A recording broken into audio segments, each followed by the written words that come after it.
just thinking like things you hate. Okay, let's automate those out of existence, right? And be on to the interesting stuff and on to the better things that can drive more value. Maybe as like, I'm just thinking about it in context of like my home. I don't want to automate gutter cleaning, like non-routine tasks. I want to automate vacuuming because, oh my gosh, it happens every day.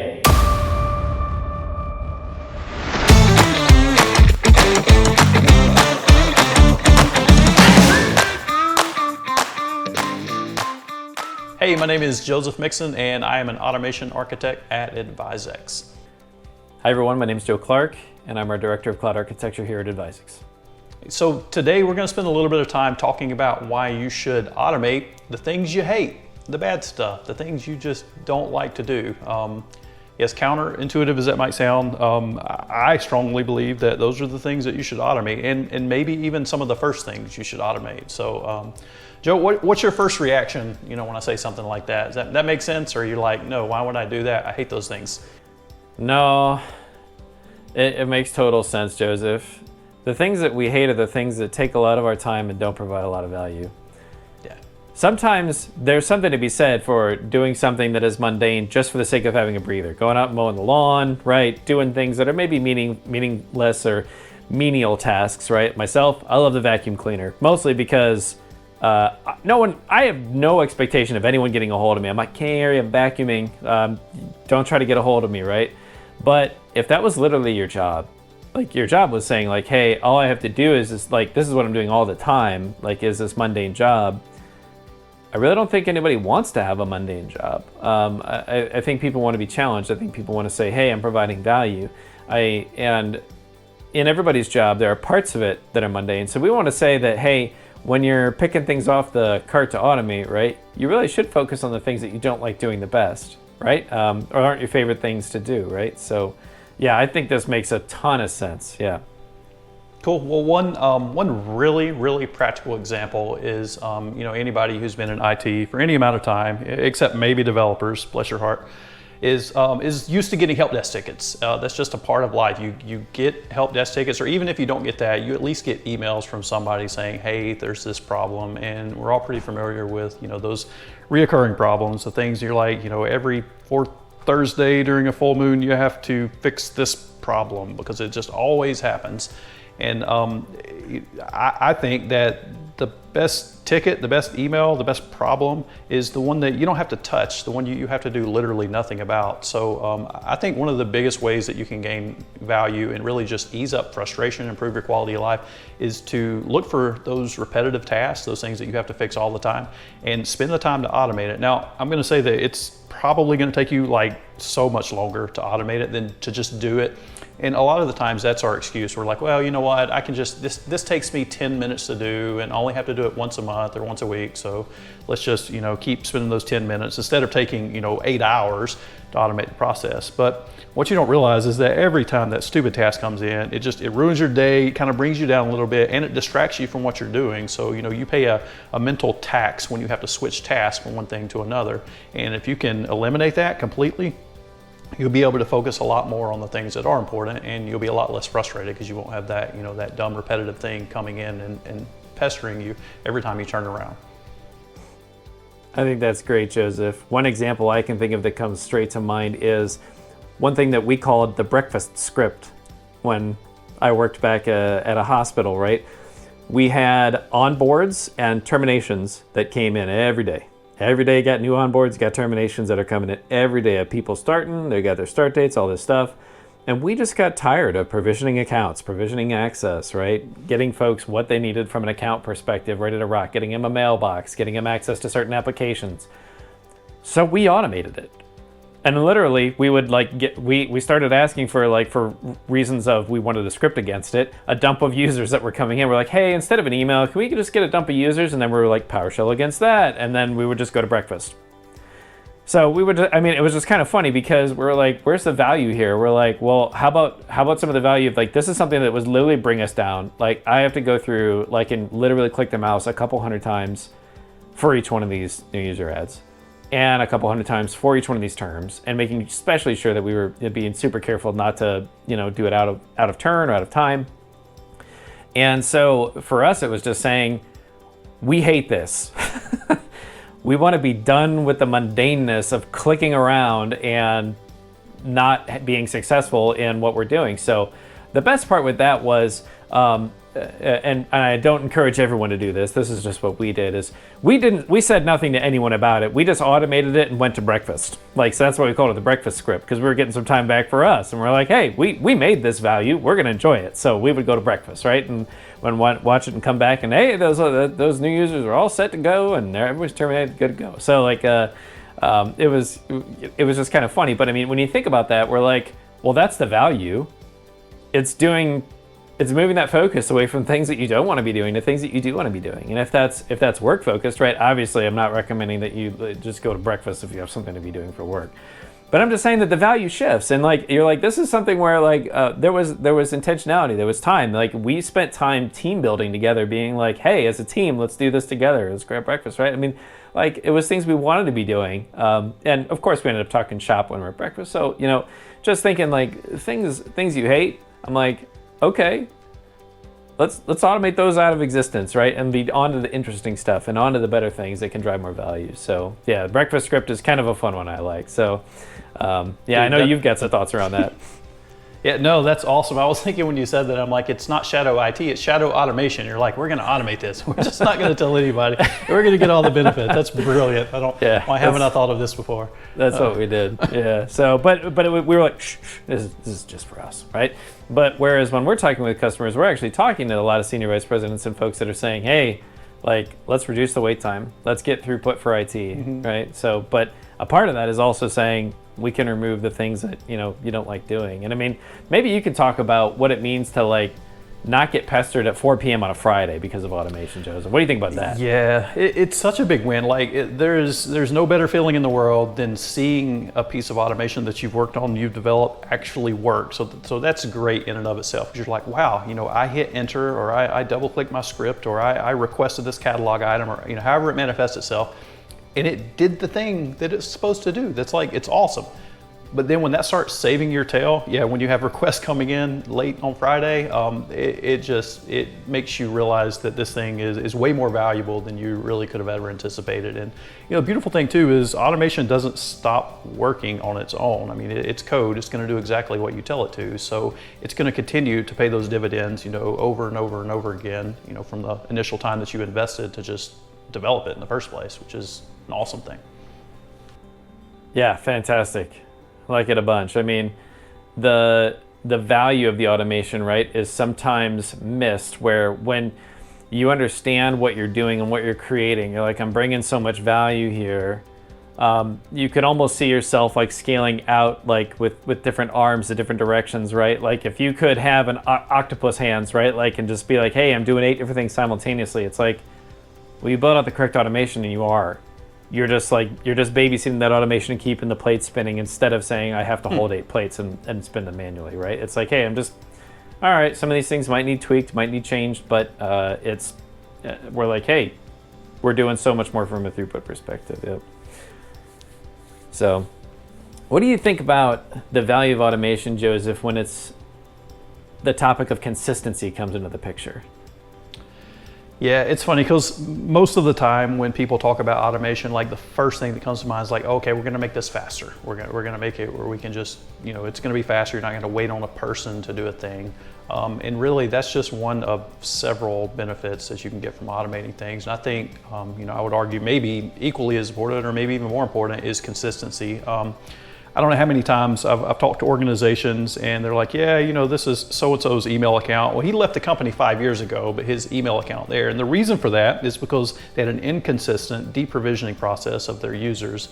And it's dangerous, man. It can be really bad, especially in a use case like that, because you could be leaving access for somebody who should not have access to your organization. Where if you were to automate a process like that, yes, it's going to be faster, and that's awesome. I think everybody can agree that's a good thing, but it's going to be consistent. It's going to be done right. It's going to be done the same way every time that you do it, and you just have a lot more control over that process because it has to be formalized before you can automate it. It's so funny, Joseph, that you talked about account disabling and timely account disabling, because there was an article I just read recently on the Register titled "Engineer Admits He Wiped 456 Cisco WebEx VMs from AWS After Leaving the Business, Derailing 16,000 Teams accounts." 5 months they had his access that was still available, and he went back in and was able to actually maliciously cause destruction. 5 months. I'm like, timely? Like, anyone, like automation, anyone on this? Like, I mean, we were joking about it being about breakfast before, and I'm like, well, how about closing the door and locking their office after they leave? Like that. No kidding. This brings a ton of like very serious conversations, right? And I mean, it's not meant to be fear mongering. It's like, hey, it's just good practice. Like, I always expect that after I leave doing work for a company, that they're going to disable my service accounts or my consulting account, right, in short term after, right? So I'm like, that's actually good. I'm like, good. I want that. That's good for everyone when that happens. Yes, please. Right? And please don't allow that account to be active any longer than it needs to be. But yeah, that kind of automation and account disabling, it almost brings me back to recall the conversation we started with about vacuuming, about how like sometimes we like mundane, mindless things. And from my perspective, I mean, I think you have a lot of kids too, Joseph, right? You have 4? Yeah, I've got 4 kids. Oh yeah, house Okay. full. You got 4, so I only got you beat by a little bit. It's enough to, both of us can drown, so that's like, we've got enough. Like if you can swim in 3 feet and 6 feet of water, you can swim in 1,000, right? So you're there. We're outnumbered, zone to man defense. But with 6 kids, I know that from an automation perspective, I'm like, the things I want to automate are just different. I don't want to automate maybe as like, I'm just thinking about it in context of like my home, and house. I don't want to automate gutter cleaning. I don't want to automate, chimney sweeping, like non-routine tasks. I want to automate vacuuming because, oh my gosh, it happens every day. So we have 3 Roombas that patrol our house at night.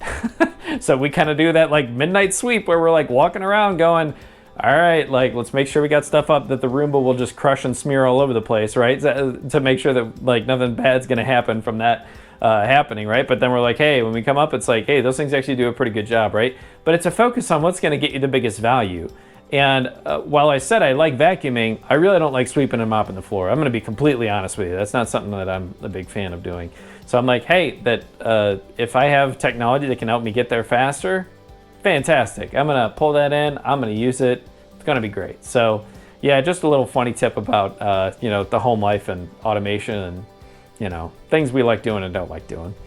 Yeah, man. Now with 3 Roombas, I have to ask, do you have any pets at home? Indoor pets specifically? We do not have any pets. So that's probably really smart, because you may have seen on the internet or heard that bad things can happen with indoor pets and automatic vacuums, which I honestly think is like super relevant, because if you write some piece of automation that just goes and doesn't actually check what it's doing occasionally, doesn't phone home, doesn't have some real smarts built in, you could create a giant mess that's going to take you a lot longer to clean up than if you were to just do it manually the first time. So I think it is important to be quick to identify the things you want to automate, but make sure you take your time, especially if it's something that touches, in this case, your entire house. Maybe start in one room, maybe start small in the IT space and do something that's not gonna break production if it happens to go sideways. But yeah, keep those Roombas in check, keep the pets outside.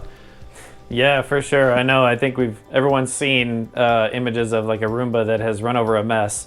And a lot of times when I'm talking about that, it takes me to the third pillar of really IT solutioning, which is it's people, technology, and process, right? And if you automate a crap process, it's still going to be a crap process. Sometimes, crap process. Yeah, it's a faster crap process. That's good. You're going to make more crap more efficiently. Isn't that great?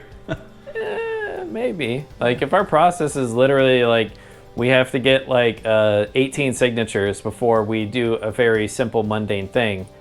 That's gonna slow us down. I mean, I was working at one particular customer at one point in time where some poor email administrator checked a box that like popped a notification on everyone's mail client throughout the entire organization.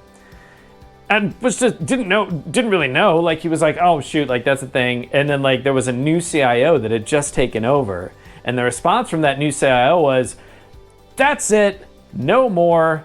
We're not changing anything at all unless like I say so and this team of people says so. Nothing. No break fix, no nothing. So basically I had to call time out and say, all right, well, you realize the impact of the project that I'm on here as a consultant working for, like, you realize that this is going to impact this. This would be like saying like, hey, before you put a nail into some wood, I need to make sure that you check with the foreman to make sure that that's where that nail is supposed to go. You have destroyed the throughput of the organization. And so at that case, they were like, this is my way of just clamping down and being like, things are just going to run for a bit. I'm like, well, all right, there was a lot in motion, and you've effectively clamped down on all productivity of projects moving forward in your department. So I just remember kind of being like, wow, this is not good. No. Well, I mean, there's momentum to anything that we do. So if you just totally throw the brakes on your entire IT org, not only is that going to frustrate everybody in the org, but it's going to take a long time to get that train moving again, because it takes a while to build up that momentum. You've got to have, at some point, you have to have trust in the people who are doing these tasks. You've got to allow for self-governing IT, if you will, just for hire the right people, put them in the right position with the right permissions, and turn them loose, man. Let them do their job. Let them do it quickly. Let them automate it if they're inclined to do that. Yeah, throwing on the brakes, that's a bit extreme for sure. Yeah, I mean, that's not emergency brakes. That's a stop saw, or what do they call it? Saw stop. Yeah, right? yeah. Where like you run your finger over the blade and chunk, it breaks the blade and stops it. It saves your hand, but like you're not using that saw for a while. No. So, yeah. So I was thinking back to what you were talking about with having the Roombas, and it makes it so that you don't have to clean up the mess that I can only imagine 6 kids make. Taking the 4 that I have and adding 2 more on it.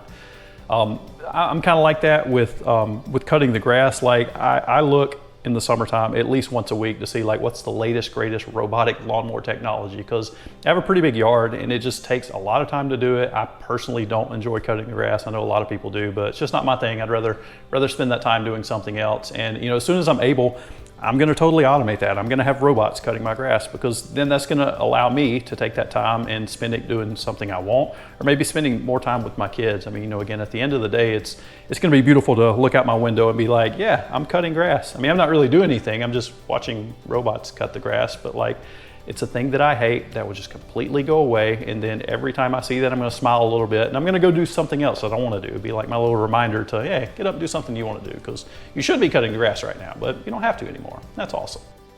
that's great. Yeah, I love that. I mean, it really is taking the focus and saying, when you're automating things that are not optimal, that you don't enjoy doing, you're actually freeing yourself up to say, hey, I can refocus. Hey, I can be more responsive. Hey, I can be doing the things that not only I want to be doing, but that also drive a significant amount of value to your business, in this case of your example, your home, anywhere you want to apply that logic, right? Well said.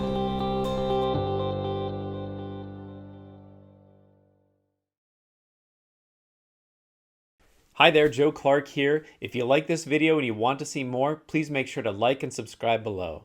Thanks very much.